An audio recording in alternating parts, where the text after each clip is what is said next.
Hoy vamos a ver la auscultación cardiovascular.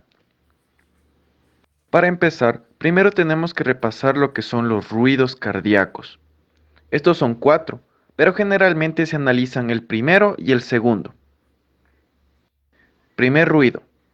Este es producido por el cierre de las válvulas auriculoventriculares, provocando el ruido de la sístole.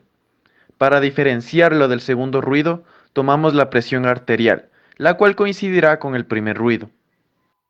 El segundo ruido. Este corresponde al cierre de las válvulas pulmonar y aórtica.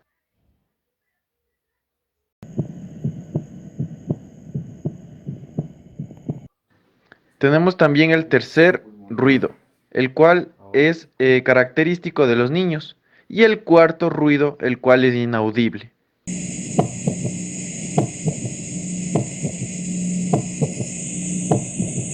Para empezar con la auscultación del paciente, tenemos una clasificación de los diferentes focos que utilizamos para encontrar cada uno de los ruidos.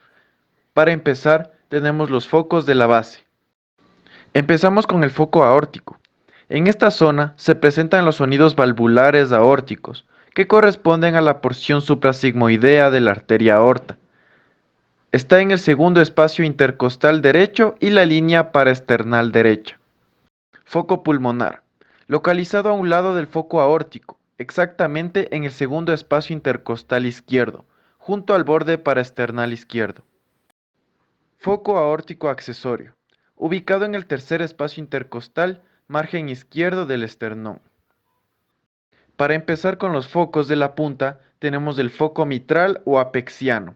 Este corresponde a la punta del corazón. Se escuchan los ruidos de la válvula mitral, localizado en el quinto espacio intercostal izquierdo y la línea medioclavicular. Foco tricuspidio, situado en el espacio intercostal izquierdo al borde esternal inferior izquierdo.